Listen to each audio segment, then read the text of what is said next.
वेदों के अनुसार श्री यंत्र में 33 कोटि देवी देवताओं का वास होता है।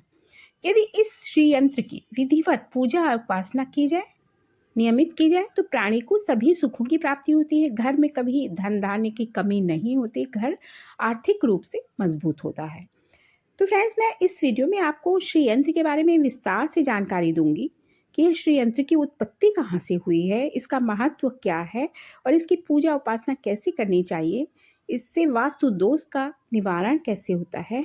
यह सारी जानकारी मैं आपको इस वीडियो में दूंगी। लेकिन अगर आप इस वीडियो में नए हैं, इस चैनल पर नए हैं तो प्लीज़ इसे सब्सक्राइब कर लीजिएगा और यदि आपको कोई भी बात मेरी अच्छी लगे तो लाइक एक ज़रूर कर दीजिएगा। तो चलिए शुरू करते हैं। फ्रेंड्स, यंत्रों में सबसे अधिक चमत्कारिक और शीघ्र असर दिखाने वाला सर्वश्रेष्ठ यंत्र श्री यंत्र को माना जाता है। धार्मिक मान्यताओं के अनुसार कलयुग में श्री यंत्र कामधेनु के समान माना गया है। इसकी स्थापना और पूजा अर्चना करने से माता लक्ष्मी अति प्रसन्न होती हैं और जातक पर अपनी कृपा दृष्टि बनाए रखती हैं, अर्थात चारों पुरुषार्थों की व्यक्ति को प्राप्ति होती है, इसलिए इसे श्री यंत्र कहते हैं। हिंदू धर्म शास्त्रों में कहा गया है कि जिस घर में श्री यंत्र की स्थापना की जाती है, उसकी नियम अनुसार पूजा की जाती है, उस घर में अष्टलक्ष्मी का वास होता है। मान्यता है कि श्री यंत्र माता लक्ष्मी का ही एक अंश है, इसलिए इसमें महालक्ष्मी का वास मानते हैं। ऐसा भी मानते हैं कि श्री यंत्र जिस जगह पर भी रखा होता है, वहाँ का वातावरण शुद्ध और पवित्र हो जाता है।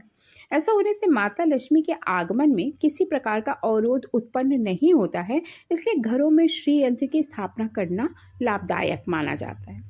श्री यंत्र की स्थापना से कारोबार में सफलता मिलती है, समृद्धि आती है, आर्थिक मजबूती होती है और पारिवारिक सुख भी व्यक्ति को प्राप्त होते हैं। अब मैं आपको बताऊंगी कि श्री यंत्र का महत्व क्या है और वास्तु दोष का निवारण इससे कैसे होता है। वेदों के अनुसार श्री यंत्र में 33 कोटि देवी देवताओं का वास होता है, ये तो आपको मैंने पहले ही बताया।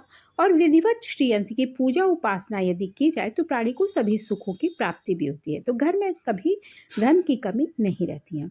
वास्तु दोष निवारण में इस यंत्र की इसका कोई सानी नहीं है, या आप कह सकते हैं कि इसका कोई प्रतिद्वंदी नहीं है। इस यंत्र को पूजा स्थल पर रखा जाता है। इस स्फटिक के श्री यंत्र को समस्त प्रकार के श्री यंत्रों में सर्वश्रेष्ठ माना गया है। वास्तु निवारण के लिए स्फटिक श्री यंत्र श्रेष्ठतम माना जाता है और इसकी पूजा साधना करते समय मुख जो है आपका, वो पूर्व दिशा की ओर अपना मुख रखना चाहिए और मन में पूर्ण श्रद्धा का भाव भी रखना चाहिए। मान्यता है कि इस यंत्र को घर में स्थापित करने से सकारात्मक ऊर्जा का घर में वास होता है या सकारात्मक ऊर्जा बनी रहती है। अब इसकी उत्पत्ति कहाँ से हुई श्री यंत्र की? तो श्री यंत्र की उत्पत्ति के संबंध में जो मान्यता है वो यह है कि एक बार कैलाश मानसरोवर के पास आदि शंकराचार्य ने कठोर तप करके शिव जी को प्रसन्न किया था।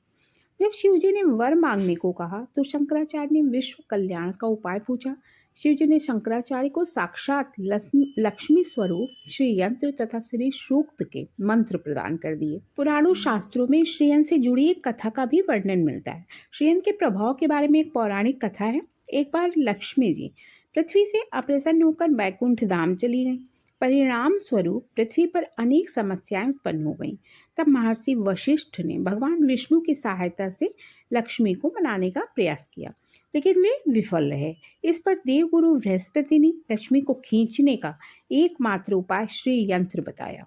श्री यंत्र की आराधना से लक्ष्मी जी पृथ्वी पर तुरंत लौट आईं और कहा कि श्री यंत्र ही मेरा आधार है तथा इसमें मेरी आत्मा निवास करती है, इसलिए मुझे आना ही पड़ा।